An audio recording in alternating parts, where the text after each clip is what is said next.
Welcome to the July 2nd meeting of the 2229 Main Street Advisory Task Force. I'm your chair, Paul Bohm, and I'll call the roll now. David Ropeik. Present. Gary Kleiman. Here. Carl Seidman. Here. Court Booth. Present. Pam Hill.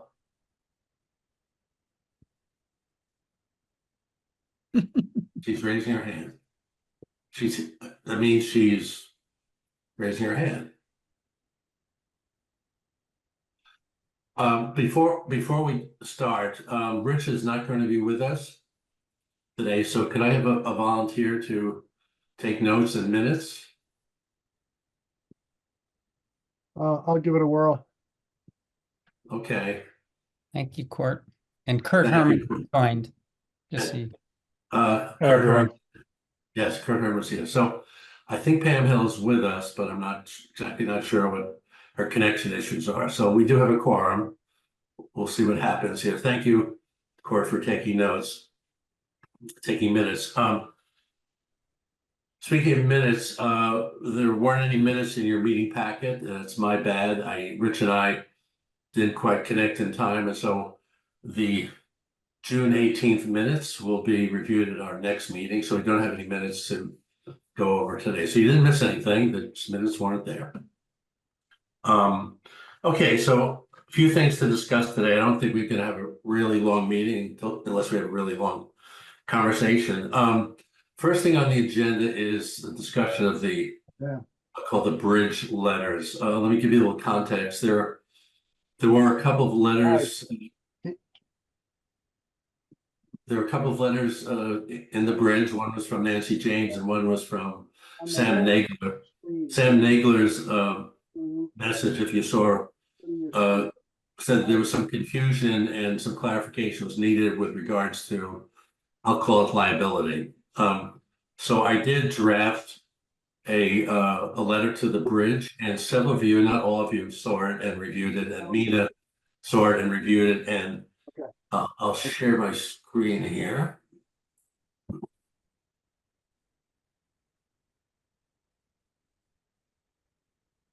So this is the letter that went into the bridge, and so that's in your package. This is the letter, and what I just wanted to do in here is kind of straight up clarify the confusion between insurance and liability protections, and sort of lay them out as two separate pieces.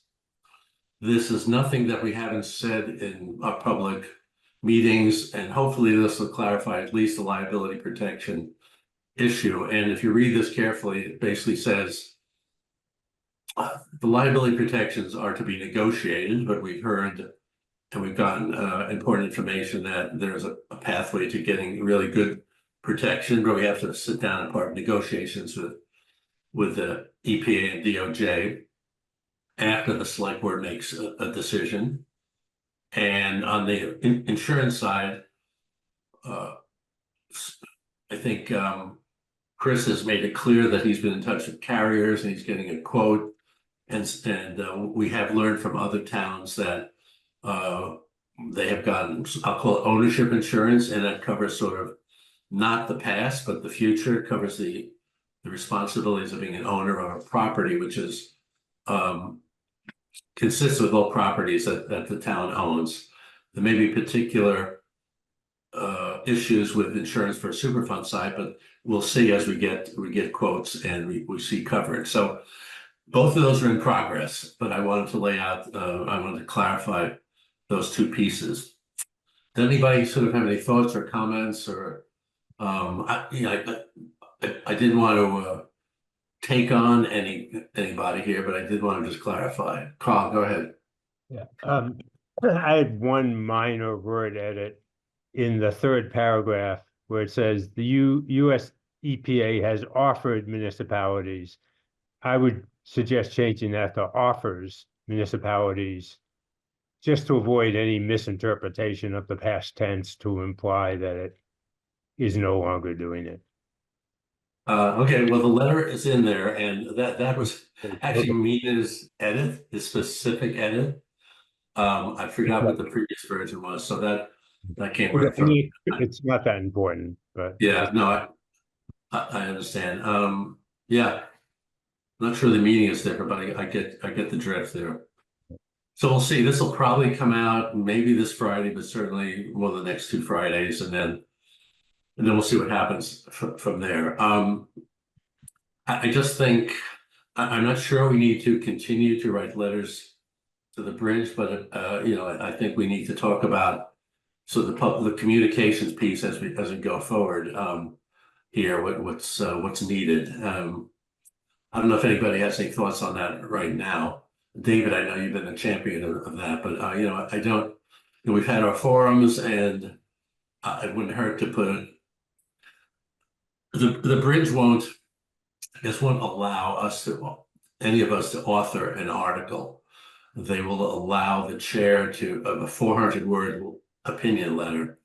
So we can't write sort of, as far as I know, an article about what we're doing. It has to be a reporter that writes that article. At least that's what Celeste has told me.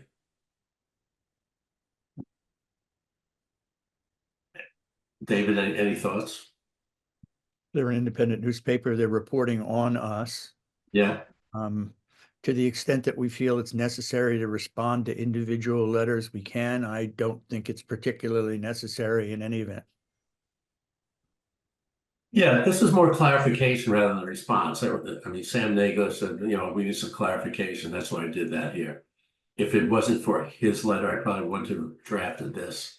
And, there may be other points in time between now and when we write our report, when we have to clarify something for the public, because we're not going to have another public engagement formal until the end of the year. But you'll see at the end here, I'm encouraging the public to attend these meetings, which are frequent, and reminded them about our email. So I'm inviting participation. That's all I can do at this point. Okay, any other thoughts on this letter? Okay. No, thank you, Paul. And thank you for all the edits. It was an interesting exercise to get this right and clear. But thank you, Court and Pam and Mina, and I think those are the comments I got.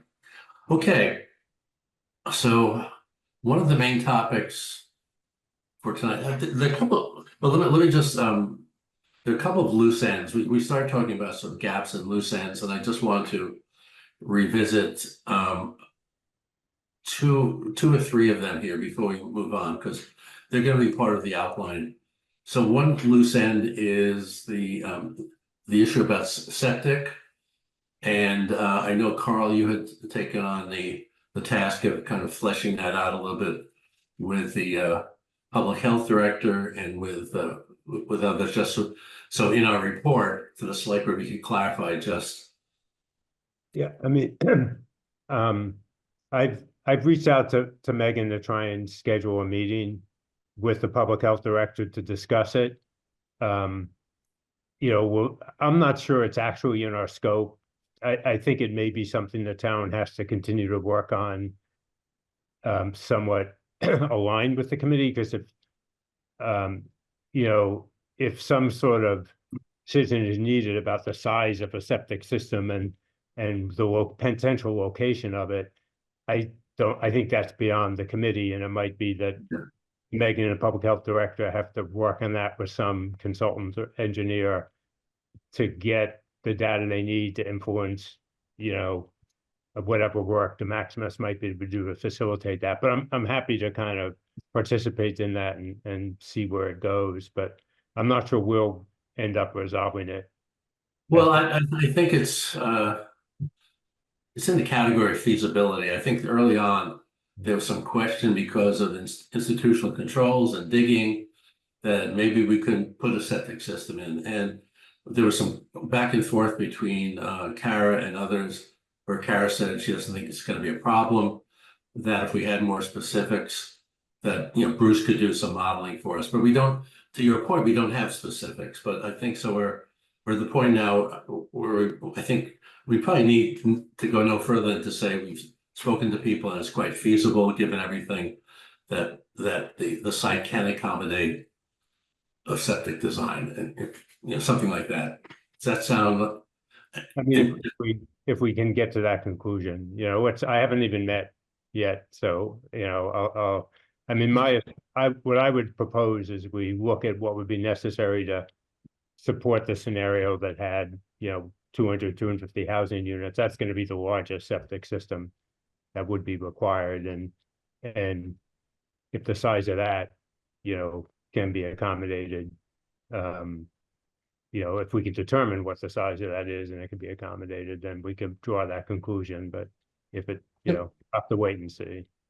But that's exactly what I was that's why I raised my hand, is I feel like it is important that we, just as with the reuse scenarios, our goal is not to define a specific scenario, but rather to identify the envelope, the parameters within which reuse, makes sense. So, some combination of those types of uses. I feel like the same thing from infrastructure perspective, just defining what is the envelope of septic solutions that could exist. If we can determine that, no septic can exist on the site, that's a pretty important thing to know for the town to make decisions. If it's clear that some septic could be there, can we at least identify what would be the maximum feasible septic so that we can say, and it goes along to your point, like if we can look at the largest septic use within the envelope of scenarios and figure out whether that could be accommodated somewhere, we don't have to know specifically where. That would be an important parameter, I think. And Yeah. Carl, I can join you on the call with Melanie just to Yeah. help scope out what the capacity issue would be. Yeah, I think that's an important point. I mean, presumably you'd have to actually do some testing of the soils. And so, and maybe the Maximus will do that at no cost to us, and we could. I'm pretty sure DeMaximus has tested every soil there very in-depthly. So I think a question to DeMaximus, they would probably be able to tell you what's. Hopefully they have the data needed to determine. They should. Accommodate septic, yeah. Okay, great. Can I propose putting the question to Kara, who's with us tonight, if she has any idea about this? Can I chime in? So we're trying to scope out how much of a septic system might be possible there so that we can inform the town about that potentiality. Right. So I spoke briefly with Melanie about this previously and kind of told her, that's the septic question is really outside the scope of what EPA is doing. Yeah, It's of really course. a question. It's really a question of, what are the town regulations on where septic can go, right? It can't be within so many feet of a water body and a road and so on and so forth. But there should not be a concern for institutional control reasons why there cannot be a septic system on the site, right? We don't see that as a case. And the soils on the site, I can tell you right now, are almost entirely sand, right? In the overburden materials. So there shouldn't be an issue with percolation testing. If there's a specific test that has to be done, that's something the town would have to do. But as far as getting, 10,000 soil borings, we could give those to you if you were interested. My question was about the nature of the soils. Thank you. That's really what I thought you might know something about. Thank you. And so I think it's probably putting together the soil data that, DeMaximus has. If we can get that to the town engineer and asking the town engineer, does he see feasibility for a system that would pass muster? Right. So right now that information should be in the remedial investigation report for the site that would have been done in 2014, I believe. It should be on EPA's website, or I can link you to it if you can't find it. So let me just clarify what we need. I think we need some statement or some explanation or some paragraph under heading feasibility of septic system in the ownership piece. Just like you're going to be covering infrastructure development on roads and other infrastructure, we're not going to go further than that. I think we have to say that based on conversations, based on data, the site can accommodate a septic system. Exactly where and the size is to be determined. And if we can go one step further and like have a hypothetical worst case and say, a large housing unit, can we put that size on the site? That would be great, but I don't think we need to go that far. But we do need to do need to, no pun, scratch the surface on this. But, based on the soils and based on the fact that we know that the institutional controls will not prohibit digging below a certain depth. It may require a soil management plan in certain areas, but we know that we can dig. In certain areas, we can dig without a soil management plan, but yet to be determined. Other areas we know, at least I heard we can dig, but we may need a soil management plan, approved by EPA. So, and the site has sand. So I don't want to overthink this, but I don't want to underthink it either. Because I think it's a question when somebody reads the report, they're going to say, well, can we put a septic system on there? And to go further in terms of permitting and how we go permitting, we don't have to go that far because on that. Does that make sense, Carl? Yeah, that sounds fine. Okay.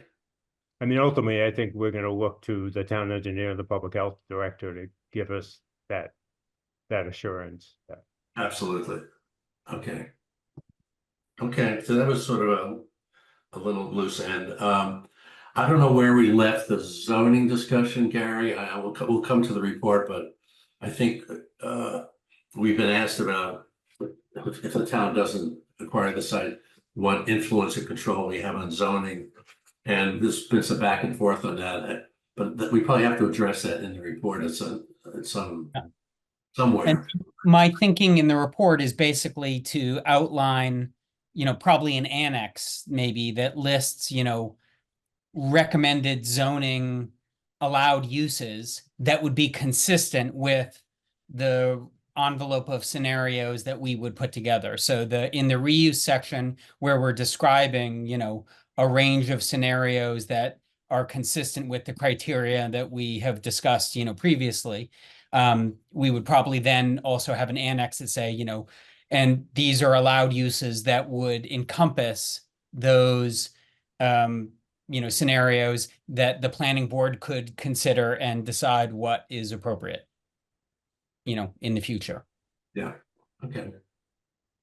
I think those are the two that I had written down here, sort of, not so much loose ends, but things that are kind of still in progress. I mean, we haven't done any writing yet, but things we still have to think a little bit more about. Are there any other loose ends or gaps that anybody can think about? We're waiting for the liability insurance information. Right. But I'm assuming Chris will get that at some point in the next month or two. Yeah. Yeah, and I'm not sure what form that'll be, whether that's an actual quote with specific coverage or whether that's just a thumbs up, yeah, you can get covered. I don't know what form that will be in. Yeah. I think he's trying to get a quote, whether. Yeah, he is. Yeah. Okay. Good. Well, that's what my letter to the bridge said. It's in progress. Good. Okay. Fine. So let me I think that so we're at the point now, I think we're at the point where we can start writing. And but as you have heard before, I'm going to share the screen here. Yes. Yeah, we do have to sort of write to an outline. And so this, I revised this outline based on some comments I received from Carl, based on some other comments, and I want to kind of walk through this again. I didn't, even though there was a little bit of passion around this, I didn't receive a lot of comments, but I know that Terry has seen this outline. So and I think we're in a point where we can, as long as we agree on the outline, we can start writing this. We can start writing even before we do our deliberation recommendation. At least that's my thought. We can we'll get to that section in a moment. So Can you zoom a little bit? Yeah. Somebody had a comment? I was just asking if you can zoom a little bit so that, Make it bigger. yeah, perfect. Good. Okay. I don't know if this is gonna be 70 or 80 pages, but I think, we should have all of our annexes and all the details, and each of these sections should be, you know, a concise summarization. And the more graphics, the more you can break up dense text, the better. So as you're thinking about the sections, think about graphics. I'll come back to the report production sort of later in the discussion. So I'm going to start out with the purpose and why we're a task force. A little bit of background. I put some names on here, just took some liberty. I think I want to say a little bit about a background at the site, the timeline, but refer to other documents. I don't want to spend a lot of time on the history here. I do think it's important to talk about the status of remediation, where it is. So I'll rely on our assistant committee and Pam to help with that, and then a little bit on what the other committees have done. The general approach to the select board charge, general approach to our work in the areas that we're going to focus on, so fleshing out the charge a little bit, and then how we're organized to conduct the work, and the supporting cast of town council, of that's the Venn diagram, so a little bit there. So that'll probably be a graphic and nothing more. I've elevated these decision factors under consideration here, and we haven't talked about them, but you can imagine that in the introduction, we'd say, well, before we start out, here are the things that we really needed to focus on. Here are the factors that we need to, not so much the criteria for making decisions, but the factors that we had to take under consideration. So I'm going to volunteer to kind of summarize those. So we start off the report, sort of what we're doing, how we're going to do it, and what we're going to focus on. And then there are these sections, independent sections on findings. So I split the legal section into two pieces with Pam and Court as the authors here. I have these subsections, and I have this in here only for consistency. I'd like you to try to stick to those, and if you want to have subsections under those, fine, but just for consistency in the report, each one of these has, okay, what are we considering, how we went about getting the information, what have we found, and what are the either unresolved issues or the uncertainties. We had talked about having one big section at the end on uncertainties.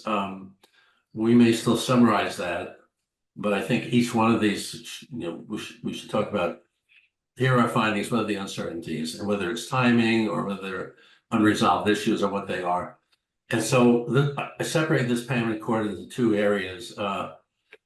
Feel free. One is sort of the acquisition liability protections, and one is the legal aspects, all of the things we talked about, leading up to the negotiations. And then, okay, if and when we own the site, what are the legal issues involved in owning the site? Again, no decision had been made at this point. Court, question? Go Yeah, ahead. thank you. A couple of things. First, before we get to item 6, on item 5, decision factors under consideration, would it be valuable, and I'm not convinced, but would it be valuable to also have a section that references some of the assumptions about the condition of the property 1 and 2 and 3 and 5 years from now? Because we're going to be issuing this report before the cleanup is complete. And so I think we need to lay out that picture. Is that going to be contained somewhere in, for example, item 2C, or would it need a separate section? I think it's a really important point, Court. I don't know exactly where that should be. Certainly, that's an explicit assumption in the risk work in section 7, right? But I just wrote that down. Let's see if that is going to require a separate section or upfront, or we can deal with that later. Okay. I think as you were speaking, I'm looking at item 2B. You were talking about remediation. That may be appropriate to to put that in there, but we need to put it somewhere, okay? Because we are issuing a 2024 report that is basically referencing a 2028 condition that has not arrived yet. Correct. Yeah, and then one other item, but I see David's got his hand up probably about this one first. David? Oh, did you want to finish, Court? I can wait. Well, I've got an item under legal I want to chat about, but let's stick Yeah, with my this one. question too, but go ahead, you finish and I'll ask. Good. Okay, so my next one was under legal 6B, site ownership and operations. I thought the notion of operations, and Pam and I discussed this a little bit, we're going to come back to it, but we thought this was a good example of where we would be probably making very clear the institutional control responsibility. However, the caveat there is we also think that there's a handoff from legal to reuse scenarios, because whatever reuse scenario unfolds, ICs are going to be central to it. So operations would be an example, I think, of where our work is going to have to be interwoven or coordinated with the work of other work streams, if we understand your terminology correctly here, Paul. Yeah, so where I have nested that for the moment is in the town as an owner, section 9, ownership issues. So there may be some redundancy between the legal section and here and this section here. This is where I had. So the problem with 2B is it overlaps with 9, and I didn't want 9 to kind of dwell on the legal issues per se. I wanted more of the town obligations, and what's involved in owning a site and the infrastructure development that we talked about, and the costs of ownership and the obligations of ownership. So that's the institutional controls are in here, and I had promised Terry and that we would write a recommended plan for the town to how to manage those controls. And I have some thoughts on that, but so I don't know if anybody has thoughts or whether 2B versus 2B or not 2B, 6B and 9. Well, my sense is we'd reference it, but then the other work stream would pick it up with more detail. Yeah, I think the way you've laid it out is right, Paul, that, the legal aspects of it, and Court is right, the legal aspects occur under 6B, and you just reference that, see section 9 for the operational planning, and then, Carl can pick up what the town's plan is for maintaining the institutional controls in section 9. Yeah, maybe during the editing, we'll have to kind of smooth it out a little bit, but and if there's redundancy, that's fine. One issue I think that is in here, Court, but probably not in 9 is the question, what can the town do with the site in terms of selling off pieces or selling the whole site? I think we need to engage that from a legal perspective. What have we heard? What are the issues there? So, this is sort of when we own it, what are the legal issues in owning it and operating it? What are the constraints, the legal constraints, if you will, in owning and operating it? Putting aside the institutional controls, which are more of an obligation. So I think about this as sort of maybe a constraint. I don't know. It's I think the point is well taken. And I think what you're getting at, among other scenarios, is the potentiality that town acquires and then town carves off a portion of it. And we need to examine the legal implications and liability changes that could occur with something like another party coming in, a third party coming in. Yeah, and then, of course, between A and B, there's some issues. So, in negotiations about the liens, so we've heard about revenue sharing, we've heard about windfall. We haven't heard that at some point we could sell off part of the site. We have heard that if we do that, there may be some splitting of so nothing's been, we've had sort of general conversations about that, but we should say a little bit about what we think here. And the uncertainty is here maybe considerable, but I wouldn't hesitate to indicate what we have heard, what we know about ownership, what we are constrained or not constrained to do based on what we've heard. Mina's going to take a look at this whole thing, and if there's anything privileged in what we say, we'll pull that out. But I wouldn't let the privilege part or the redundancy concerns get in the way of writing. I'm just going to do it. Court. Yeah, quick question. Pam Hill and I could not answer this for each other, so I'll put it out to the entire group. Also, Cara, has anything been done by way of IC institutional controls in the form of any draft of any kind? Is there anything existing right now? On the ICs? Yes, Yeah, there's a 30%. that's what I thought. Okay, Yeah, yeah. that's it, which lays What- out the six areas. I don't think, based on what Kara's told us, that we are going to get a final IC plan until pretty late in the game here, because especially the soil digging part is going to have to wait till the investigations are done. So I think we're going to see another iteration of that, but I would bet that those categories would remain.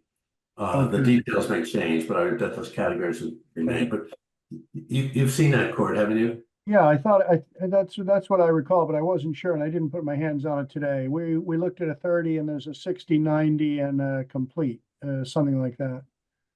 Forecast, if I'm correct. And Court, there's a draft form of the null in the 30%. Good to know. Thank you. Yeah. Okay. But the one kind of Go ahead, update on Mary. that, the 60% is coming to me at the end of July. So I can probably share the draft version of that probably in early August. But it won't be kind of finalized until end of August, mid-September. Good to know. I can get a preview of it. Okay. Did somebody else have their hand raised? Pam Hill. Yeah, who's drafting the 30 and 60%? Who's drafting that stuff? The settling defendants to Maximus. Right, that's what I expected, and we are going to be negotiating that with them, is that right? Who's we? That, I mean, whoever, I mean, is it, I haven't read this in a long time, is it embedded in the consent decree? The responsibility for describing institutional controls, I mean, who's in charge of writing it, and is there a back and forth that we know enough about now to describe? So in the consent decree is part of a requirement in the consent decree is that the settling defendants do all the institutional controls for the sites. So they write them, they create them, EPA reviews them, and then they're nulls, so they have to be set by the state. So they write them. Does the consent decree offer an opportunity for, shall we say, comment by other parties to the consent decree or to other interested parties? Or is it just we receive them from the settling defendants and we swallow whatever is given us? So the parties signing the institutional controls, yes, I believe they'd have a review of it. But the other details, I'm not sure I know at this point. And who signs that? You said the parties that sign the institutional controls.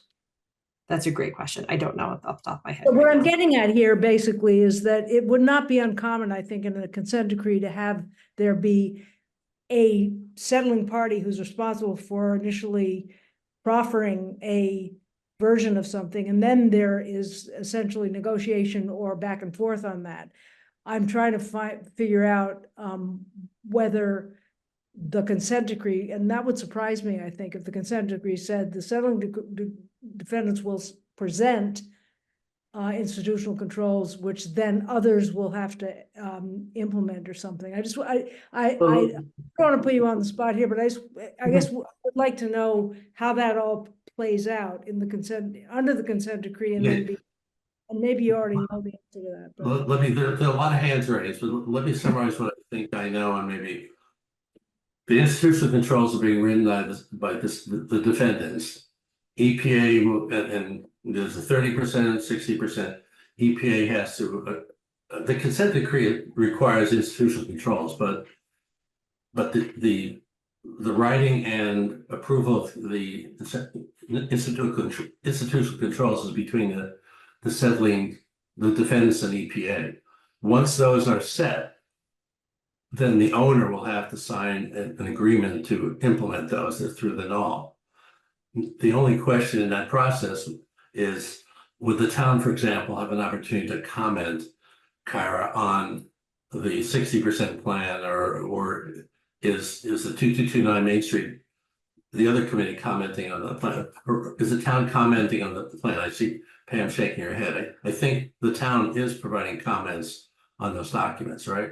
Yeah, so we've been supplying them to the oversight committee, to CREW, which is one of the other organizations that's overseeing it. So they have the opportunity to input in the process. So Yeah. just back on, so EPA has a sort of a veto power on the, I mean, what is the, how muscular is your interaction with respect to the ICs? I mean, the ICs have to be in, they have to protect human health and the environment, and they have to be in accordance with the consent decree and the ROD. So that's really what we're watching out for in our review of the ICs. Yeah, so EPA has to approve those. Yeah. And in the process, they've invited comments from the town, and I presume others. Terry. And they can only. Sorry, I was muted. Yeah, great discussion. I think that it's really crucial. There's two parts to the ICs. One is the part that EPA is writing, but the town staff needs to figure out how they would implement them. And I think they're looking for this task force. I know I am. That is, if you scroll down in there, Paul, yeah, recommended for plan for management of institutional controls. Has there been any coordination with the town manager or public works or any other group on who in the town is going to manage them and what they're going to do? And that is really crucial to me. Not that we know the whole specifics, but that we have some plan underway. And I think I heard Kara say a minute ago she's working with CREW. Well, yeah, but I think the town staff has to really be involved in this. Well, okay, so the town staff, this is probably mysterious to the town staff. I think my plan, our plan was to draft this section here, let the town staff review that section to learn more what the controls are going to be and how we recommend them to be managed, and sort of have them involved during the review period of this report rather than earlier. As far as commenting on those controls, it's a stretch for them to get up to speed on all the issues here. This is why the town has delegated this to the Main Street Oversight Committee to do it. So I think if I were to summarize, I think the town has delegated these comments to the Oversight Committee. We are going to take those controls as written and come up with a plan, recommended plan for how the DPW and other departments may manage this. And other towns have done this quite successfully without a lot of undue stress. So we're gonna learn from those examples as well. So Right. I Right, think, so let me try to explain, first of all, I'm so glad you've included this. And I think what I would want to know if I was voting on the select board, I don't need to know every detail about how the town is going to manage it. But is the town thinking about hiring a consultant? For example, they hire Weston and Sampson to come once every 5 years and monitor the capped landfill.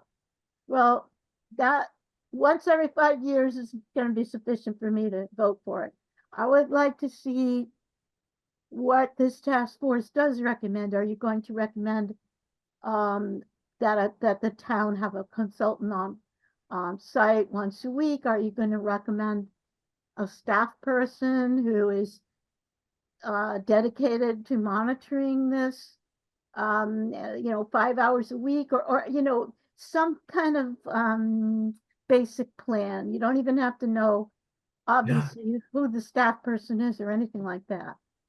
that's what you're gonna get here. That's what you're gonna Okay. get.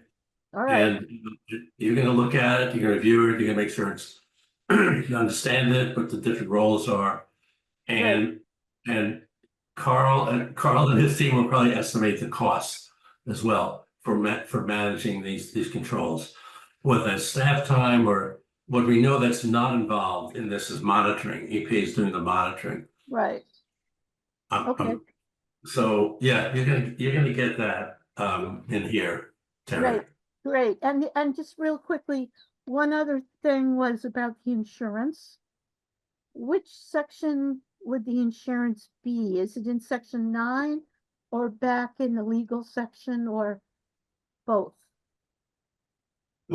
Say that again. What would where be?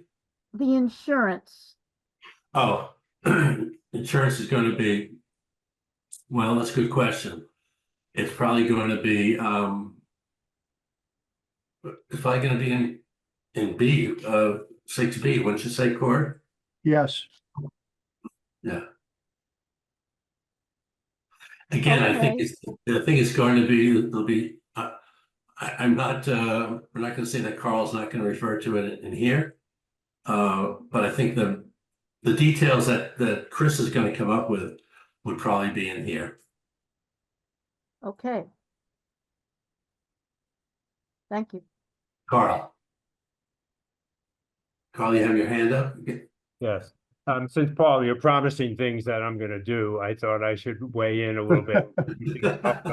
It would be Carrie and Pam and I. I mean, I think what we'll try and do in that plan is identify the town's responsibilities and what type of activities that will require. I mean, we're still, years away from having to implement that. So I'm not sure we're gonna get into the detail of like how many staff hours and which staff should be responsible and whether you should hire a consultant. I really think that's, the town manager and town department heads responsibility to do that. But I think we could identify, this is what the responsibilities would be. These are the type of activities we think would be appropriate for the town to oversee those responsibilities. And if we think like this should purely be a staff responsibility, whether we think there should be a committee or something like that, we kind of done well. But I think that's appropriate for what we can do in the report. Yeah. So I apologize when I say Carl. Carl is short for Carl, Carrie, Pam, and maybe others. On this particular issue, since I volunteered to do this early on, I may take a first crack at this. I will say, and maybe David is going to say this, but I don't think this is as complicated as it sounds like it is. Because I think there are a lot of things the town does right now in terms of permitting and inspections, that this is just another sort of arm of that. There are other things that are new here. So there are existing things and new things that we'll describe in here. David, question, comment? The research that Carrie and Pam and I did with other communities found that in no case was this at all a concern or a cost issue. You just figure out who does the paperwork for the state every 5 years, and You make sure you police the people can't get into the wells. It works itself out, in other words, Terry. But all the other communities that we talked to were reassuring about how minimal this turns out to be. Well, I think it may be a little bit more than that, but it isn't a tremendous heavy load. What, just give you a very quick example. If the town moves to acquire, and if there's a ground lease for some third party to come in, the town will have permitting and inspection and particular stipulations on what that third party can and can't do. And you'll have to embed that, and that may be another layer in the whole permitting process and the approval process for if it's the ZBA or for planning, I'm not sure which department, but It's well, the building inspection services, sorry to jump in, but just saying, like, yeah, that's exactly right. And the town is already used to having special overlay districts and, you know, different zoning districts. So it's not an extra burden. It's just, you know, treating this one area as having its own requirements. exactly. Okay, Pam. Yeah, I just want to, again, no surprise, caution coming from me. It's one thing to say that this is easy to do. You're at a Superfund site where the owner liability is intense if we don't shield ourselves properly. And so I think I agree with everybody that, you know, we can handle this stuff, but in the event that you don't handle it properly, and this is going to go out decades, you are opening yourself up to liability because the shields have to be maintained. The legal shields, the records, the inspection data, the inspections themselves, the integrity of the cap, all these things. And I don't know how many of them in the end are going to be the responsibility of the town, but as we are fundamentally owners of a Superfund site and the liability is very draconian. And if you do not enjoy the protections, of which there are several for municipalities and bona fide prospective purchasers, if you don't take care of this housekeeping, it can be major problems. So I wouldn't be too. Okay, let me just push back a little bit on your draconian. As I described in the letter, and we remember there are the past problems here we'll get liability protections for. The future issues in the operations of the town, including protecting the remediation systems, which are the institutional controls, that's new and it's on us. If there's some problem on those, we do know that there are little problems and there are big problems, and it's not just immediate, somebody lowers the boom on the town, that there's communications with EPA on as we go along. So I think there, you know, I'm not going to say this is simple to do. I'm going to say it's straightforward to do, and I'll rely on you and Court, Pam, to kind of lay out sort of the obligations here, and you know what we have to do to maintain our insurance, and but the past liabilities, if the negotiations go as we hope they go, and as we've heard, the past liabilities are kind of off the table. And but what we're Yeah. talking about now is She's not is talking about past liabilities. talking right. about the institutional controls. Past liability is a walk in the park. I mean, but there are the unknown chemicals, there's the maintenance of various controls that can be ephemeral and can be squirrely that we are going to be responsible for. And I just think it's really important for us. we're not responsible for unknown chemicals that come from the operations. Right now, we think we may not be, but I don't know what's going to happen in the future. Well, this is part of the negotiations, Pam. We have to be pretty clear in this report what we're going to try to negotiate, and we're going to try to negotiate even for these unknown contaminants, that those arise and EPA discovers them during their monitoring and they're related to past operations. They are not ours. They are legacy liability. I think, you know, we got to be very clear and not and state our assumptions, right? And uncertainties. I'm not saying we know all this, but I think, yeah, I don't want to. I don't. No, wanna I overcommit it. guess we're just, first of all, I thought we were talking about institutional controls more, which is future problems that we have to be involved in as a town. That's what I'm talking about. Right, I'm and not you were talking- describing draconian results. I'm If, saying. if there's a violation, I don't think they're draconian results, but we have I'm to avoid those through management systems that we protect ourselves. What I said was that the scheme, the liability scheme in Superfund is described by everybody as draconian, meaning they can get you if you're an owner and you're not doing your stuff right. That's all I'm saying. Strict joint several liability. It's a draconian scheme. It's very well regarded, and it's one of the few in the whole country that we have that actually makes the polluter pay, sort of. We are not joint and severally My point liable is- for contamination. And I wanted this being recorded. We are not joint and several liable for Superfund contamination. And that, I'm That's just settling saying- parties. We are not party to the cleanup.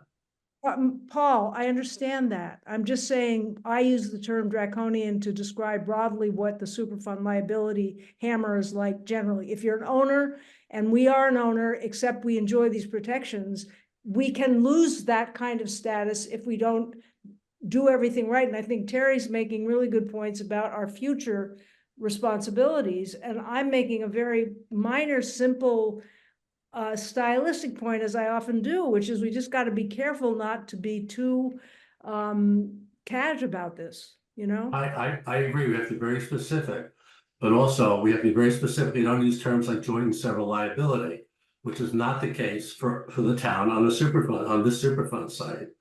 So let's move on. Pam Rockwell, do you have a comment? Yeah, I was going to say that Carl and I had actually come up with an outline for this section already to try to put it in perspective, Pam, for what we were doing.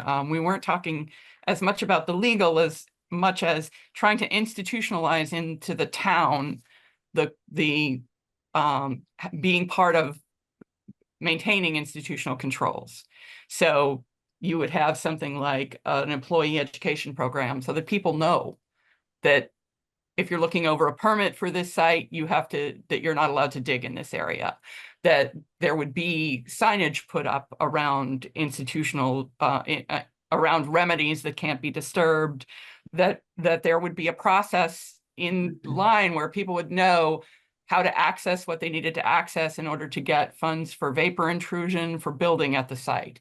And some of those things would have to happen even if we weren't owners of the site, because we would be the permitters of the site. You know, if a tree falls on the pump and treat building and somebody calls the police about it, you want the police to know who they have to report to get it fixed. You know, that's the kind of thing that these simple parts of maintaining institutional controls that are basically don't do this, don't disturb that. So Paul, if you wanted to talk outline about that before, you know, because we'd already discussed things. What I'd like to do is agree on the kind of basic concept here, and then the authors here are free to kind of change the outline, and I'm sure you have a more detailed outline. I just want to make sure that these four issues, what are the things we're considering, how we've gone about doing it, what are our findings, you know, the uncertain, I want to make sure we get those covered. But the authors here, and I apologize for the names I either included or excluded here. I think each of these sections needs to, you know, I don't want to constrain the authors in the box. No, but I mean, you said that you wanted to write the first draft of the findings about institutional controls. I was going to provide some input if you Okay. Or if you prefer me not to do that, then I'll wait. No, I'm happy. I thought you were saying you were going to write it. That was why I was going to say we have some information to go in it already. Okay, no, that's good to know. Then I won't write it. I'll just I'll send you a bunch of bullets. So I also wanted to point out that I'm the author of the experiences and examples from other municipalities. And I was thinking that ought to get moved up to be number 8 instead of number 10. Excuse me. So that numbers 8 and 9, so that the reuse and the town as owner could reference back to compare with other when they're talking about what decisions they're making.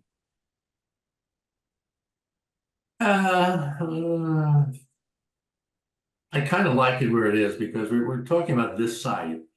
And you can refer to section 10 here. It's not germane to our to these work streams. It's basically because this is going to cover, I hope, all the things that you and Carrie and David talk with other municipalities. And it was insurance, it was IC controls, it was, you know, acquisition issues, it was town concerns from the public. There was a lot going in here, and I don't think it fits neatly into a section that proceeds here. So why don't you write the section, and we'll see where to move it. Okay, it just, you know, again, I thought that, you know, when people made decisions about people would put housing here or people would do those kinds of things for modeling for 8 and 9, that it kind of had examples from the other municipalities that it could fall back on to say why it made sense to make those. Yeah, and for me, this is a fallback section here. I think the reuse the reuse work stream sort of looked at this site and listened to the public and spoke to all the various departments and came up with a plan, which didn't at the time have an eye on other municipalities, even though we kind of knew other towns dealt with Superfund sites. So I think it is it is support for the previous sections, and I don't think you should lead it. But let's see how that reads. It may read. We may want to put that further up. I just want to explain why it is where it is, but let's go back. Court. Yeah, this will be very brief.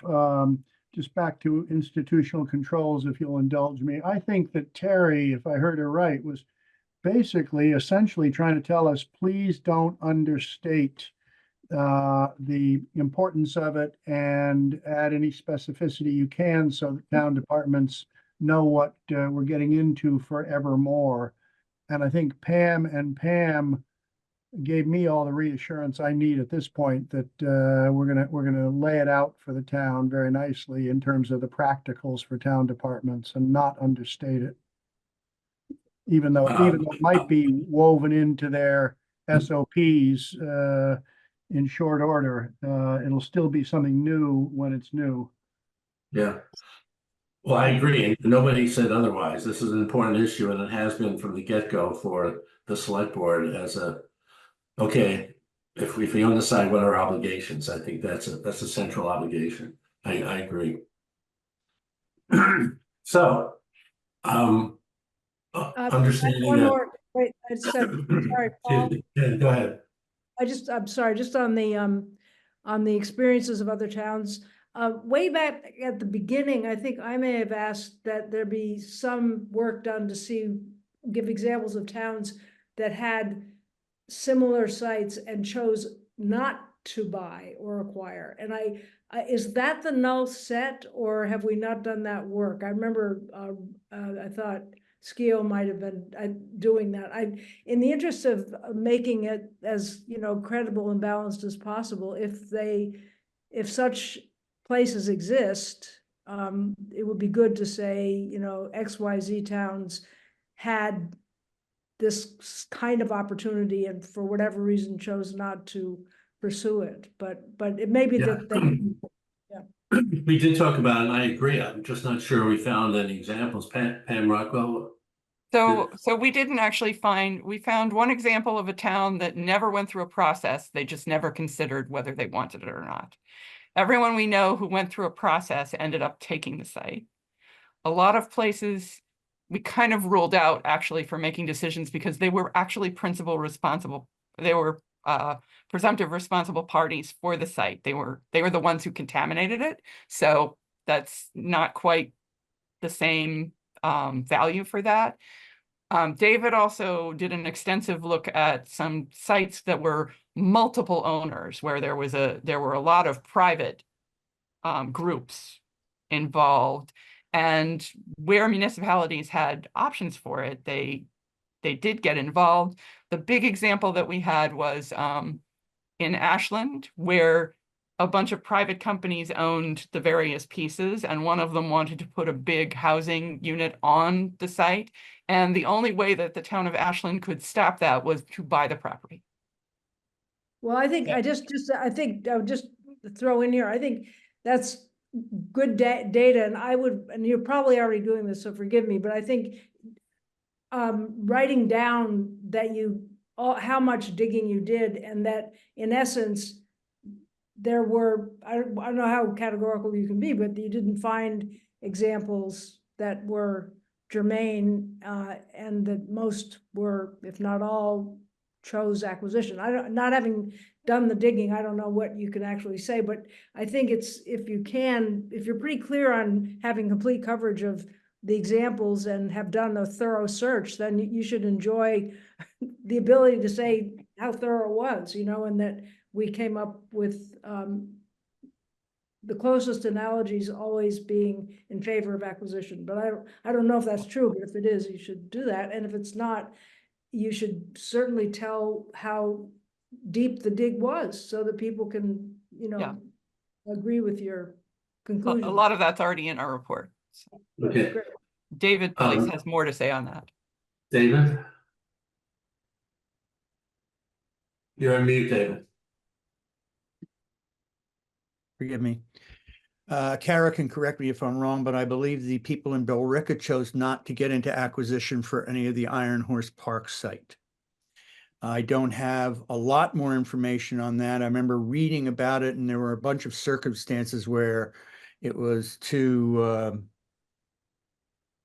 convoluted a series of ownership. They didn't have anything in mind to do for it, but I do believe with a little bit more research, we could flesh that one out. But Kara might know the Iron Horse Park site, or I could research it online to fill that in. Yeah, I would just throw in there, I mean, if you have that data, that should go in there, because we owe it to the public to give a balanced view. And if I worked on the Iron Horse site for other purposes, but I think, I have no idea what the town's situation was, but I think that's exactly the kind of thing I'm talking about, and it's a neighboring town. So just being able to make, nod to it would be good if it's germane. Point taken. I'll do a little more digging and clarify the details. Kara, or if you're still there, do you know am I getting this right or wrong? I do not know. I was just gonna Okay. chime in. I don't have any information on that. Okay. I mean, while we're talking, I can look it up and find out. But that was my general recollection was of all the sites that we dealt with, because I remember not calling anybody in Billerica because I read a summary that said that there were circumstances where they chose not to acquire. But good point taken, Pam. Okay. Good. So let's move on this, we're jumping around, that's fine. The last iteration of the South Line, I had embedded section 7 in reuse, and quickly I got shouted down. So this is going to be its own section here, which really comes sequentially, after the legal issues. The only other constraint, if you will, the big sort of yes or no thing, there are legal issues. If you can't satisfy them, boom, there's a no. If the site is too risky and you can't develop it, boom, that's probably a no. I'm just off the cuff. That's why these two sections are so important up front. That because everything else depends on raising the site and considering the town as an owner. Everything depends on whether there are any hurdles in here, whether they're anyway. So I don't know, Kurt and David, we're probably going to have Rue's report as an appendix. I don't know how they're going to summarize it and what we can pull from that, but based on the conversation we had at the last meeting, David, where you explained things quite well, it seemed like we needed a separate section that the task force authored here, and then refer to the Rue's report. That makes sense? And I don't know if people would agree, but it seems to me this might be the section, the introduction of this section might satisfy court's concern. Maybe that's where we say the assumption of, because that was the assumption for the risk assessment, is that the cleanup will have occurred. Yeah. So that could be the Yeah. intro to this chapter.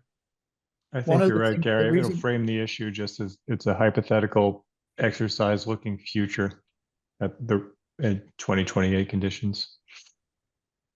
Well, But I think also, it's important to note, and this is why I raised my hand earlier when Court was speaking, that there are legal obligations that the cleanup parties have to hand it off before it's a SWARL or whatever the hell those acronyms are. That while you're right, Kurt, we're talking in 2024 about hypotheticals, there are profound legal obligations to achieve them. And while we don't completely trust, we shouldn't completely trust that those, we're not just trusting it blindly either. That the health and risk assessment that we're talking about is predicated on cleanup standards being met as required by the consent decree and the ROD and the, what is it? It's SWARL. I forget the acronym. They can't sign that until all those conditions are met. So there is a legal protection, if you will. We're not just guessing that hypothetically it's supposed to kind of be done. I think that's a really good point. I didn't mean to, and we should, that needs to sprinkle in here. I wouldn't mind kind of talking about that up here about the status of remediation, what you think. I think it's definitely a legal obligation of EPA, and basically we have to have a SWARO before the site can be developed. That may or may not be part of the timing on the acquisition decision or not. But I think the SWARO is definitely a predicate for this. It's in 6 and 7. So I think as far as assurance that the site will be cleaned up as planned according to goals that were assumed in the risk assessment, we're going to see that in the SWARO. It's an important thing to put in the introduction to this section because it brings up the issue of trust, as people in town have asked. You say it's going to be cleaned up. How do we know it's going to be cleaned up? You give us a bunch of numbers. How do we know? It's a trust question. And so whether we touch, I think we probably touch on it in the legal section a little and then refer to it, more on that in section 7, the way we were doing that other issue, something like that. But those legal requirements to the cleanup standards have to be met are really important to specify.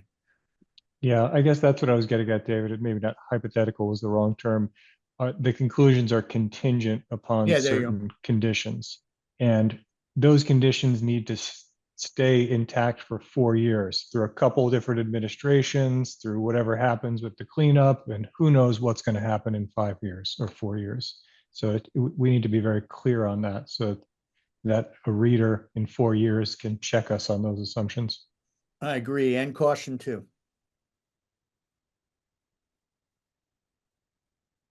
Okay, good points in this section. I'm sorry, Paul, may I add one more thing? Yeah. Section 7 is probably where, or we could do it elsewhere. I raised this at our previous meeting. It is part of our charge to speak to the risk communication challenge the town will have if they choose to acquire. Not our risk communication. It's in the charge to make recommendations about risk communication to the select board. So where we put that, yeah, okay, got it. Never mind. Hadn't seen the bottom. Well, no, I mean, it's in there. It's just sort of where it goes. It's an obligation. It's sort of part of the recommendation next steps. It's fine. Yeah. I was thinking about it in terms of risk because the risk, number 7 touches on things that people are afraid of, to oversimplify, right? The boogeyman words of Superfund and radiation and all that sort of stuff. It seemed to go there. It can go later too. No big deal. It's there. But Well, I think you're raising a good point, David. And in the introduction to chapter 7, Yeah, I think somewhere. you need to touch on these points and say, for that reason, a recommendation will follow later. There you go. Well put. Thank you. Yeah, I mean, the purpose, so if you think about this, these are all steps, they're input into our recommendations, whether the select board decides to move forward or not. If the select board decides to move forward, then the risk community, then there has to be risk communication as a next step. If they choose not to move forward, it's kind of moot. So I think again, probably it needs to be referred to here, but covered in a bit more detail here is the next step. That's it, right? Makes sense? Yeah. As far as the reuse possibilities, scenarios, and options, I think you have a really good handle on where that's headed, Gary. Yeah. Yeah, no, and as I laid out, we'll define within the methodology that, zoning plays a role, and, probably refer to an annex or something, but we have a lot of annexes, but I think it's just going to be a table of, allowed uses that. Yeah. I think in here, and I've talked to Matt at SKIO about graphic support. We'll get back to SKIO support a little later, but I think here we may graphics would help as opposed to just if we can do that here. But let me ask you one thing, Gary. So we heard loud and clear that select board doesn't want a specific plan. Right. But there are also, I'll call them unique possibilities to this site, right? That I think are worth mentioning as reuse. And what I'm talking about is the open space in the bog and the trail system. You can't do that at MCI, right? And the opportunity to support Minuteman Arc and what they're thinking, some of their aspirations about housing on the site. That's very specific to this site. So it may be worth thinking about what are the very few unique features of this site that it's not part of a plan, but just pointing out to how this site can meet those needs uniquely. I think that in section A, the issues considered with the reference to the 2021 report, the introduction to this will point out that we're building on the master plan concept that we laid out in the 2021 report. And that, there are specific areas of the site that lend themselves to unique uses.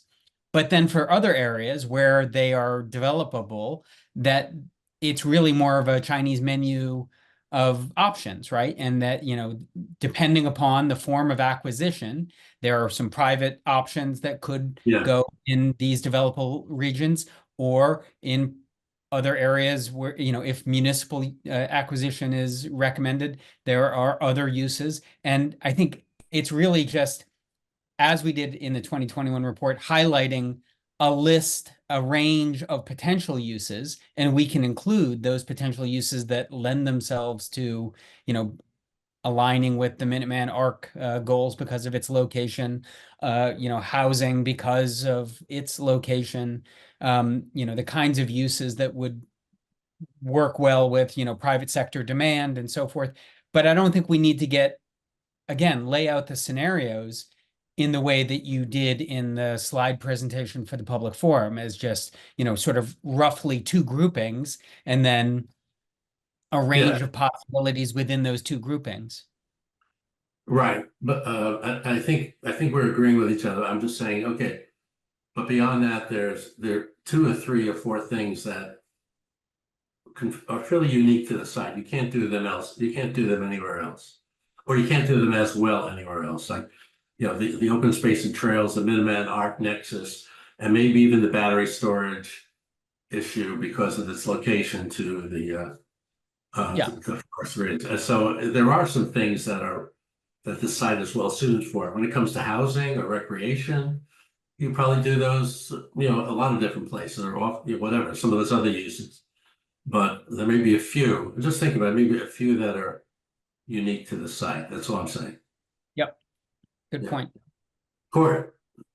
I think what you just said, Paul, if I recall correctly, our last meeting, that's pretty much where we landed at the last meeting, was we agreed with Terry that we weren't going to bring specifics, but we were going to bring ideas about what might be unique and suitable, and stop there. The other thing I want to suggest is that we make clear that town departments are not in a position to make any declarations, but that doesn't constitute disinterest. Because I think we've got to hold that whole idea in abeyance because a lot of things have to happen before town departments and capital planning and other sites all intersect with some decision making. So we're not taking other town departments off the table, but nor are we putting them on. Yeah. But rather holding it in abeyance, knowing full well that that can change. Yeah, you're right. We did discuss this earlier. It's always useful to repeat. That's Yeah. true. Oh, yeah. As you were speaking of, this whole issue of townwide planning, now that there's MCI and people at the other sites, we do know that this site, if the town chooses to acquire it, has to be thrown into the whole planning mix. Is it worth discussing that need for this site to be part of the townwide planning? Well, I thought that's what you were alluding to with the uncertainties section. Okay, good. Good. Maybe it was, Good. especially here. Because there was a time when I was asked to make sure that we included that necessity. I think that has certainly been overtaken by the MCI Concord reality, but yeah, it's a good place for it. David, then I'll open up to Matt for comment. Go ahead, David. I wonder whether in the reuse section, we ought to stipulate that our research indicated that there were only certain interests in it by developers. And the reason I raised that is, as I've thought about what I think we should say to the town, one of the things that is in the back of my mind is, if we don't acquire it and the EPA wants to do that as a lump, right? What happens next? And how long does that property stay empty, unused? If there is no acquisition, right, it doesn't look like there's a whole lot of clamor out there for people to want to use it. What does it stay like for how long? And in my mind, I'm thinking about that question in the largest question of whether we recommend acquisition or not. And I wonder whether that needs to be addressed somewhere in the reuse section. Yeah, I think you're raising a really interesting point, maybe a broader point, which may be missing in the outline, and that's just a section on what if the town doesn't acquire the site. Yeah. Now, I actually put that down here, sort of that's one of the we haven't talked about options, but one of the options is the town doesn't acquire the site and we allow for private or governmental ownership. And I thought that maybe we could flesh out that what if here, but maybe it needs its only what if up here. What's the thought on a section on what if the town doesn't take ownership? Remember, we haven't, up until this point, we haven't really talked about whether the town takes ownership or not, and maybe a little bit premature to put it up here before we discuss recommendations. But what do you think, Pam? I mean, in the reuse section where we talk about the methodology and then the findings, I mean, we will be presenting the findings that the one use that private developers, or the two uses that private developers seemed somewhat interested in, were housing and, to the extent that they were interested in working with us. I don't know whether private developers would be interested in rec centers on their own, but, that sort of lays the case, or makes the case for what would happen if the town doesn't acquire. Well, at least we have some sense of what the demand is, but whether the private sector has enough demand that they would work with EPA to negotiate it, I don't know. Yeah, well, I think that's why I didn't have a separate section, because you were covering that possibility and discussing that here. And in addition to that, the zoning the zoning issue on top of that. So I think as you flesh this out, you may want a section under here, what if the town doesn't require the sign? I think it's, yeah, I just, I think it's probably in here, but maybe you guys disagree. Pam, then Carl. Matt, just- hold off, I'll get to you. I just wanted to, I liked David's thought process because I also had not gone in the direction, not of what might a developer do, but, and given what we know about the apparent lack of interest in purchase, I don't know exactly how much has gone back and forth on this, but my sense is that people are not clamoring to use this site yet. And David's point about, what if nobody does anything with it? I think that's something that should go into the report, and what that might look like and what residual responsibilities the town might have as just the place where these acreages are, I mean, so I think we should address, I have not thought of what David was just musing about. I think it's a good thing to think about. And it should be addressed, that what if Yeah, the site. where do you think we ought to address, I'll call that section, what if nobody is interested in the site? I don't know if that's the right term. Where does that go? And first of all, is that something we need to contemplate, David and Pam? You brought it up. What if nobody's interested in the site?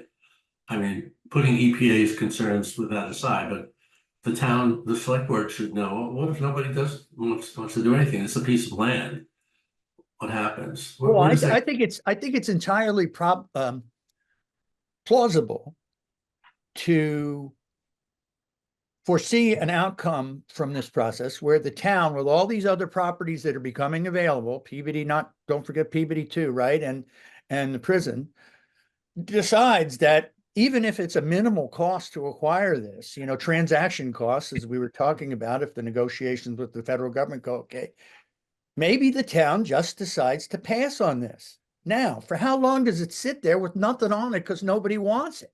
And the EPA only wants to unload it en masse. That's my concern. That's where my thinking is circulating. Where it goes in the report is an open deal to me. But I think that's a plausible enough possibility given what the reuse folks have found about interest in the site and what the EPA has said about how they want it to go in a lump.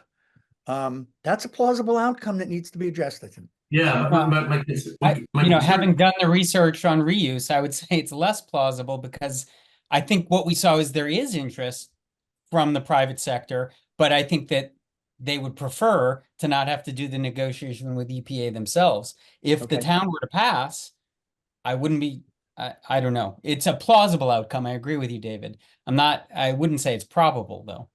Yeah. Carl, hold on 1 minute. But I'm thinking, okay, let's say we had a section, what if nobody's interested? And I think it would be a big blank section because we don't know what do we know about that? That it would sit there and until somebody was interested. I think that would be a chapter written by EPA, not by us. Would we, I mean, I don't even know what the town's responsibilities would be just to keep it from being an attractive nuisance, or I guess would that be EPA's? I think it'd be good to just nail that down and be able to dispose of it.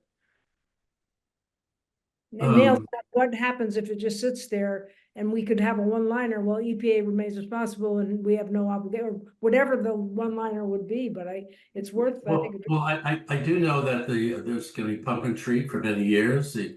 That there's going to be obligations to maintain the cap. There's going to be inspections. There's going to be monitoring. I would say that it would not be a derelict site, but I'm not going to ask EPA for an answer on that. But the things that there's operation O&M, operation and maintenance, continues on that site for the remediation system. So it's not going to be a derelict site for many, many, many years. Carl, go ahead. Yeah, just I would sort of keep it where you have it now, Paul. I mean, I think this report has a lot of sections already, and we won't have a ton to say there. So you do have a placeholder for it.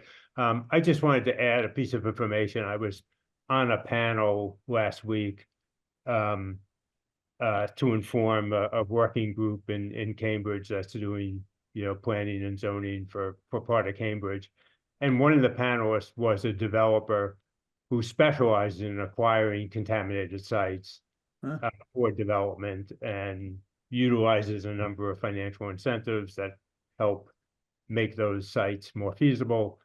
So I just put that out there with the notion that there aren't necessarily, that it would stand foul for a long time, that there wouldn't be private developer interest. There are developers that are looking for sites like this that, could be brought into private use. So I just take that into consideration. Yeah, no, there's a whole brownfields industry. There are whole companies that look at brownfield sites to acquire, and this is not going to be a brownfield site. This is going to be a greenfield site.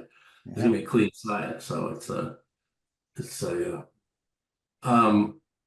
let me, Matt, you've been hanging on for a minute. Matt Robbie, I mentioned took your name in vain earlier. As I'm hearing this conversation, one of the things that I think is a thread that I'm hearing is a thread that is running through. And I was reading the 2021 report that the town put together. And there's a section, I'm just going to share, if it's okay, can I share my screen and show what I'm talking about?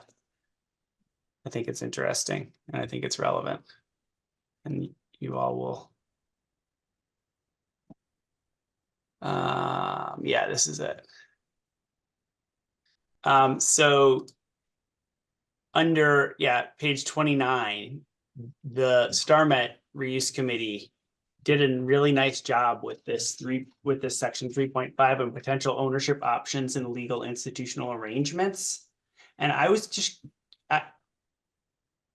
I think that one of the ways that this committee, or maybe Gary and Rich, your section can kind of skirt the issue of trying to promote any particular use or not, is that whether there's a particular use or not, there are ownership and development approaches that would support certain types of uses as opposed to other types of uses. And I think that the question being about whether or not to acquire, the StarMet committee considered these like 5 or 6 different options of what ownership would look like, even if the town, and a bunch of them are permutations where the town has some role in acquisition, and some of them are not exactly acquisition, but partnering with some other entity that actually is the redevelopment authority, or creating a board that would oversee a redevelopment authority that owns the site and ensures sort of the orderly, ensures adherence to the institutional controls, those types of things. And so this, I just wanted to point it out because I feel like if you write this report and you talk about whether or not to acquire, and you have one set of conclusions, and you talk about what the use options are and one set of conclusions, and then you have the sort of operational issues, it seems like it would be sort of helpful to know what the yes to acquisition might mean, and have a sense that it's not black or white, town acquires or town doesn't acquire. The town could support acquisition.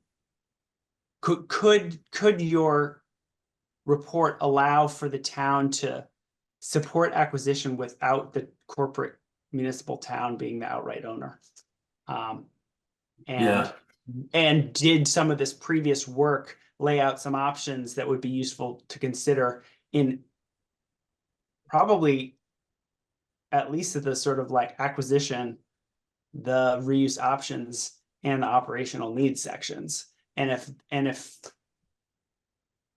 not, then it doesn't matter. But it just strikes me that could be a really useful way to sort of structure the thinking about it. Instead of a particular use, what redevelopment approach favors the town owning the property? What redevelopment approach favors the town partnering with a redevelopment authority, or like mass development, or a regional economic development agency, or creating its own board like Devon's has, or like other former military installations have? It may not be complicated of a site, but that was the thing I wanted to share and just sort of bring back that prior work that the other committee did. Thank you for reminding us that our previous committee did such a good job. I think, we did, and I think we did dive a little bit more into that, but I think this, it's a very important point. I was going to bring that up a little later. So maybe here on Reuse Possibilities, but maybe here under the options we have, and this is going to require maybe a whole meeting. We're not going to have time today, but what are the options that we're considering? And one of them is, acquire the site and then develop a separate entity to, as other towns have done, Watertown, Weymouth, and others, to develop the site. So the town doesn't develop the site. They hire basically a manager, a development agency or a development corporation to do that. I think we have a lot of good text on that from the other report, but I believe it's best handled in here, as part of a recommendation. Okay, if the town, if the recommendation, if that's our recommendation, then there's several different subsets of the recommendation. I think it's sort of a part of the it's in here, but I think thank you for pointing that out again. It's you covered that very well. I forgot who wrote that section, probably Carl and Gary. It was excellent. Okay, I think we've been through most of this. This isn't the last. I wanted to. This is good conversation here, through here. I think we have a time to devote a whole meeting to this, but we're in the next few meetings, we're going to, in addition to kind of revisiting the outline, we're going to be discussing not only criteria for decision making, but okay, what are the options here? What are the possible range of options and recommendations? And I just threw a few out here, and we don't have to discuss these now. I want you to think about these, and what Matt just brought up, add some color commentary to some of these. And these are, I don't know, they're possible. Acquire the site outright, right? Conditional acquisition, and then the whole set of conditions. What has to enter into negotiations, but X, Y, and Z have to happen. We'll lay those out. Defer any decision. We're going to recommend, because of all the different properties in town, that even though this is an opportunity, don't spend any money in negotiation. Just kind of wait to see if we want this site, to see if townwide planning indicates that this is and I think David kind of mentioned that, negotiate with an EDA to acquire the site themselves, and then we can partner with them and maybe and this is sort of a version of private ownership with municipal use, right? Don't acquire it at all, just leave it for other parties, whether they want it or not. This is sort of the don't acquire it, see what happens. And there may be others, and then somehow we have to talk about the costs and benefits of these options in some general way. I just threw these out there, so I think way back, I think we agree that this isn't a binary decision. This isn't acquired or not. There are good, plausible, intelligent recommendations that can guide the select board that aren't binary. That's the only purpose of this. And I think I want to devote maybe the next meeting to flesh these out, because it's getting a little late here. I just want to continue the outline. But anyway, so in the section, this is where the recommendations. Okay, criteria for decision making. We've made decisions based on these criteria that we introduced a little bit earlier in the outline as decision factors.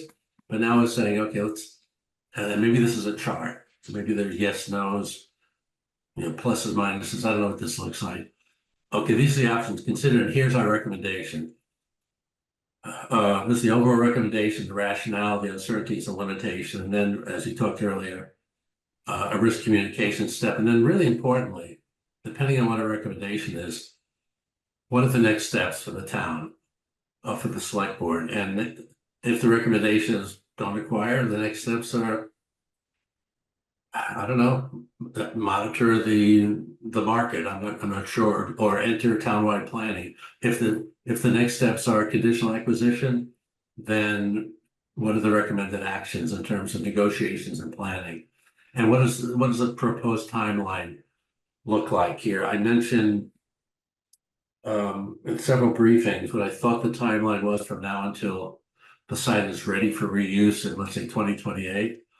What are the important steps along that timeline, if indeed the recommendations require, and if indeed the town wants to be in a position to develop it as early as possible? Those are assumptions we haven't agreed on, what that timeline actually looks like. So and forget about the annexes here. Thank you, Pam Rockwell, for putting these together. We have a lot of detailed annexes we got to talk about.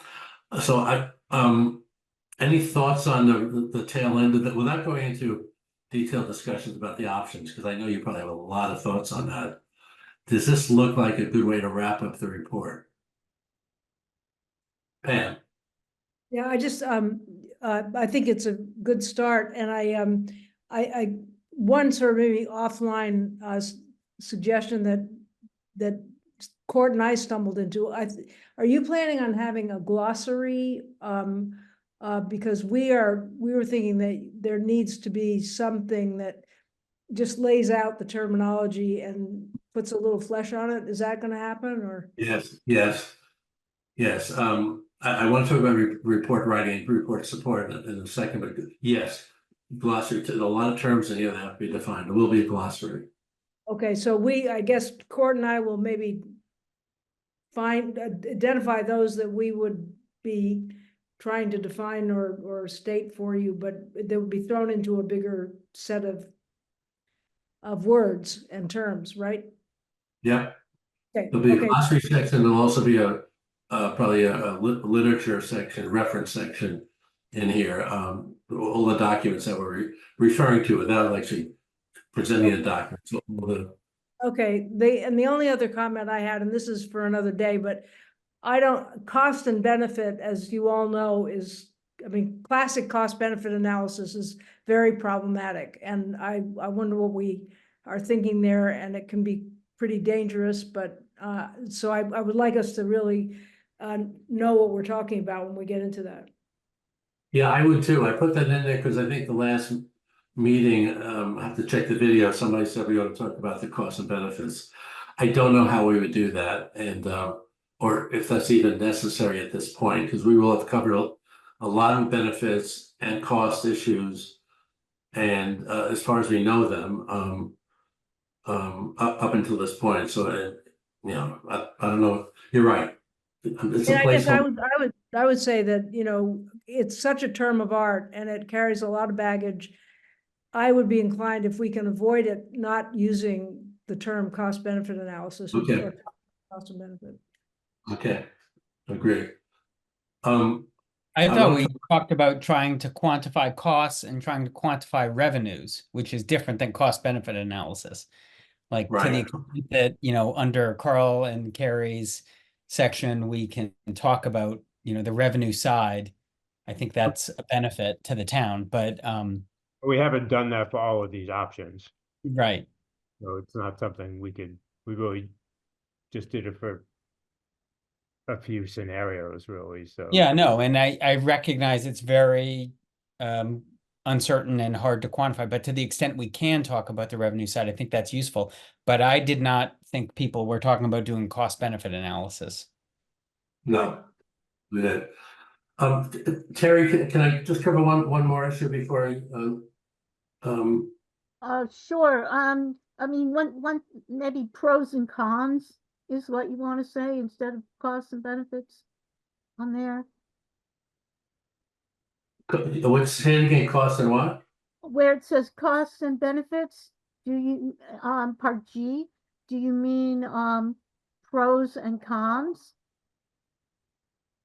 Maybe.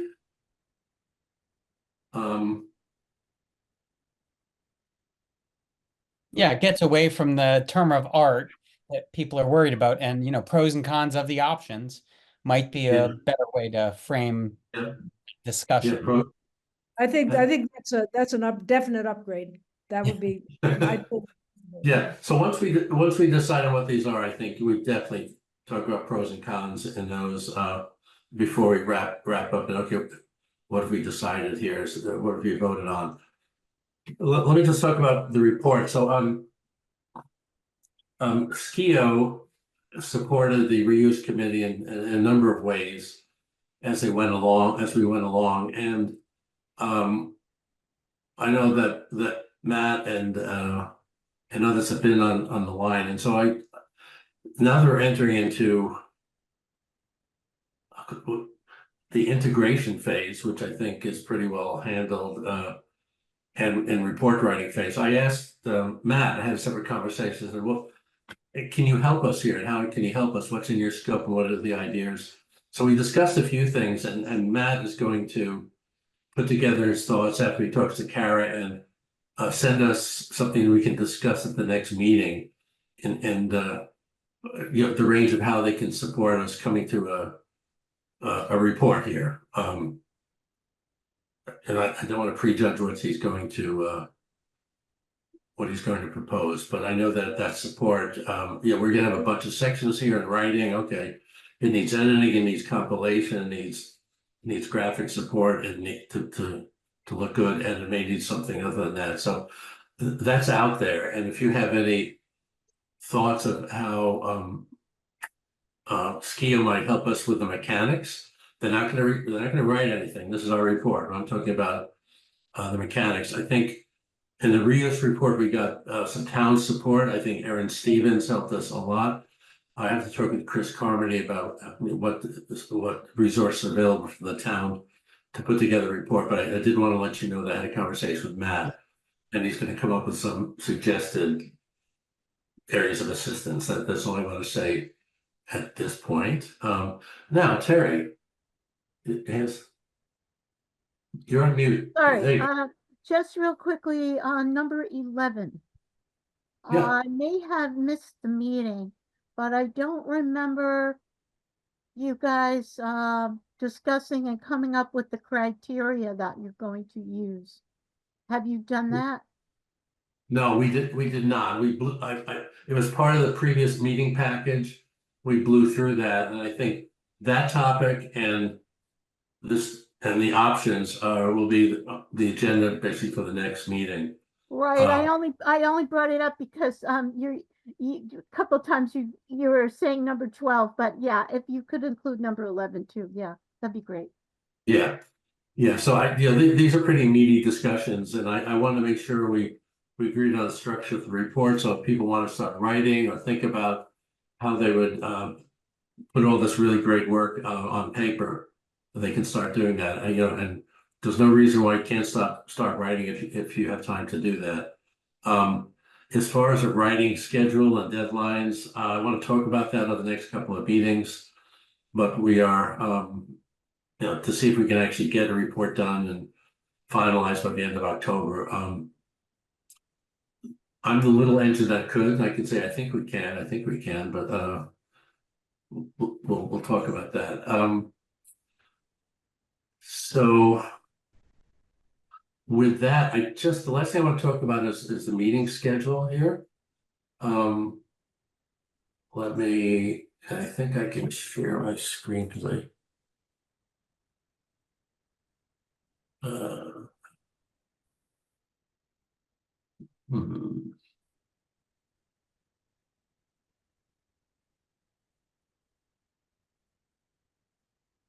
let me tee that up here.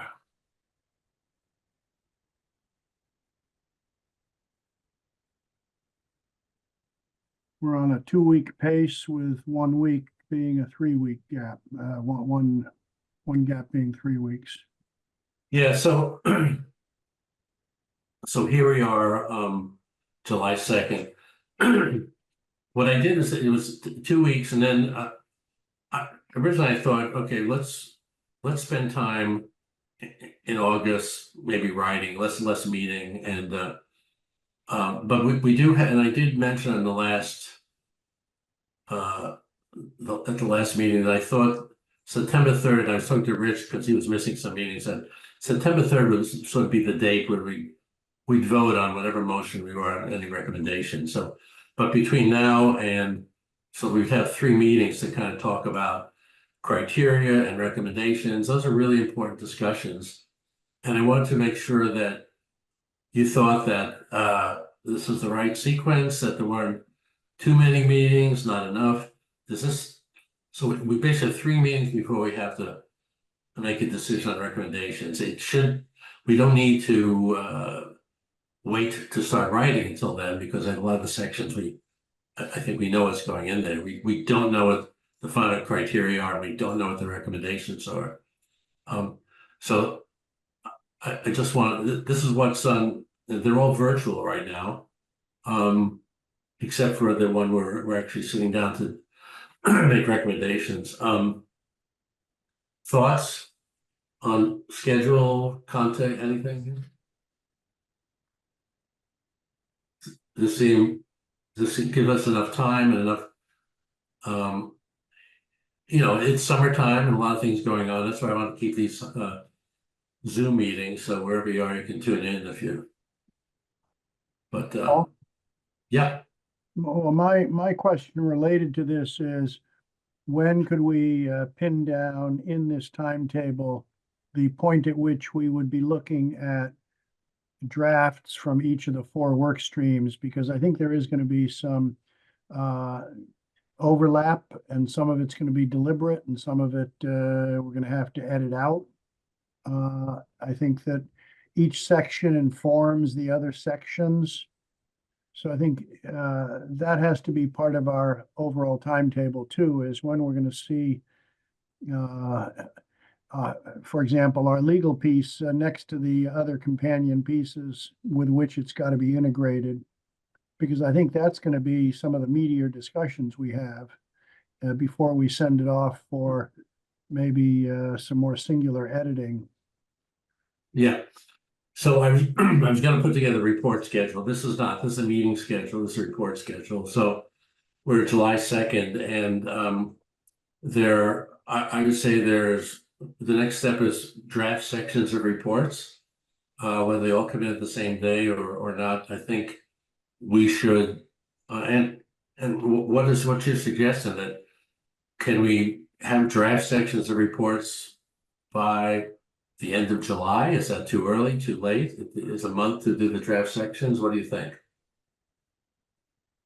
One person's answer, and I haven't consulted with my colleague Pam, forgive me, but I think we would need at least a month, and we're going to need plenty of time between the day when we see the drafts and that critical September 3rd date that you've referenced here, where there might be a vote.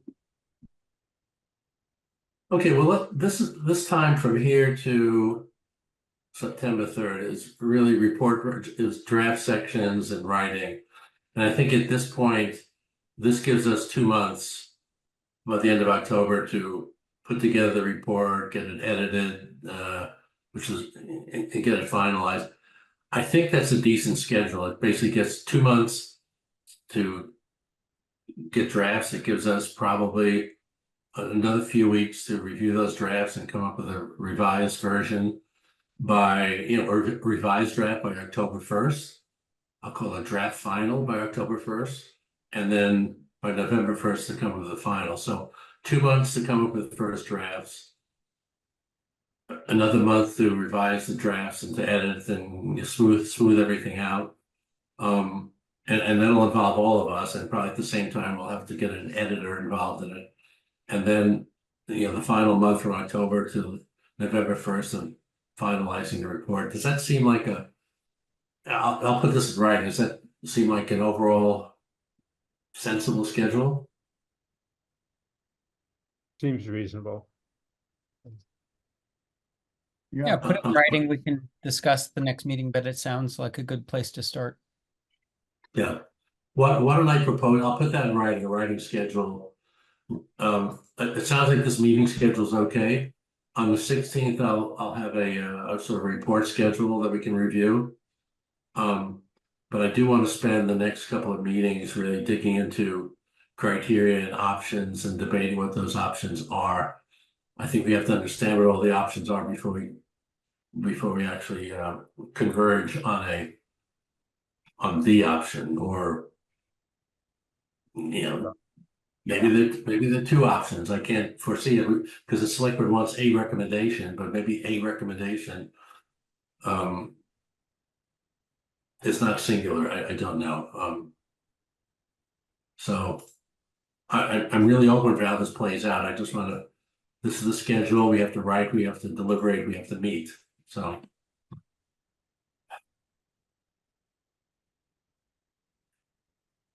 And then by November 1st, you can forget about me. Oh, no.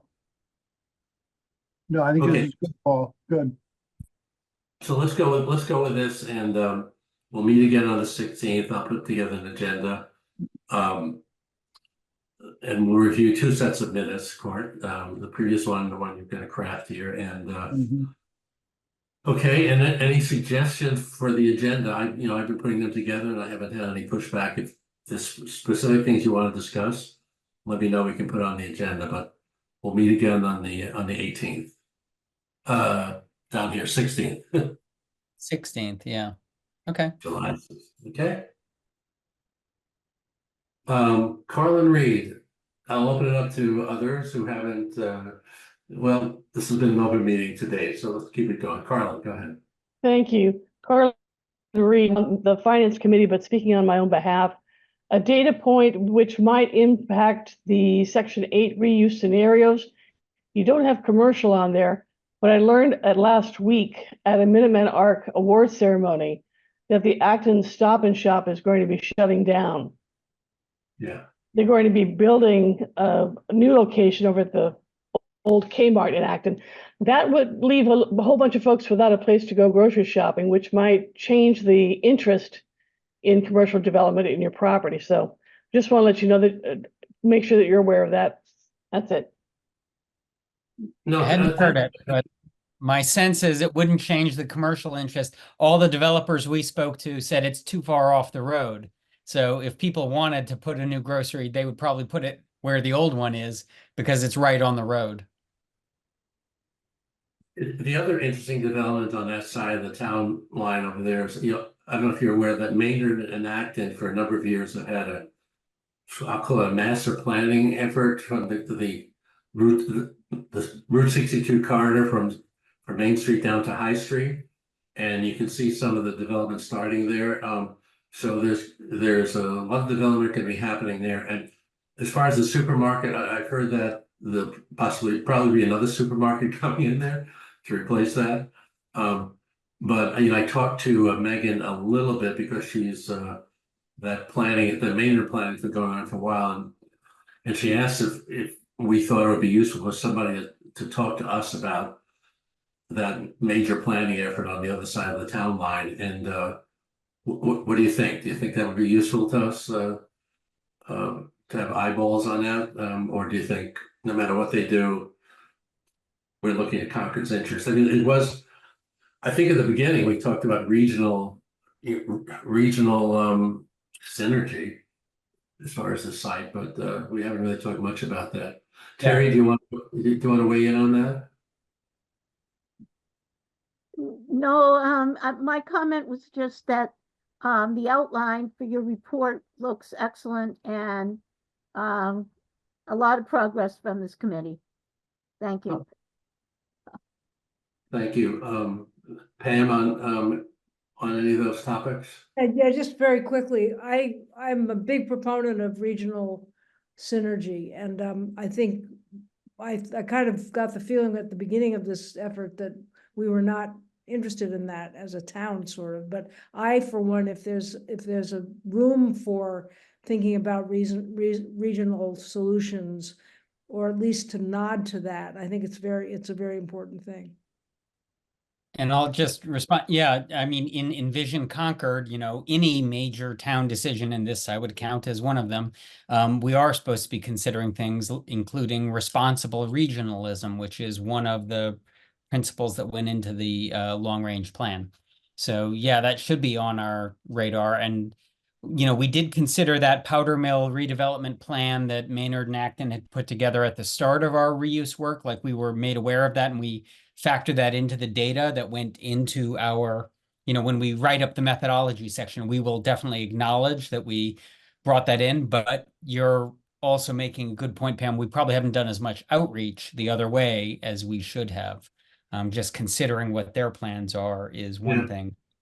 Bringing them Well, into our planning is another. So you know, I'll chat with Megan and I'll see if she can have somebody just come in and brief us on where that powder mill planning is right now. Maybe give us 15 minutes on our next meeting. And we may come away saying, oh, that's nice, but that doesn't involve us. We may say, hey, we missed something. I don't know. It just seems it's so close to the site. And Yeah, I think it's worth doing that and Yeah. better informed, and maybe asking them how they think this site might influence what they're doing. okay. Okay. Any other thoughts, comments? I know Carly and I had some email about economic development things, but let's defer that then, because I think Matt pointed out that's sort of embedded in one of the options for the town, perhaps, in terms of an acquisition. In your option list and as a placeholder, so. Yeah. Okay. With that, I'll adjourn the meeting and have hopefully we won't see any hailstorms again. Have a good few weeks in July. Happy July 4th. And I'm glad we didn't talk about politics. It would have been very Thanks, Paul. Thanks, Paul. Good meeting. Yeah, good Okay, see meeting. you on Thank you. the 16th. Yeah, bye. Bye-bye. Good night, all. Good night.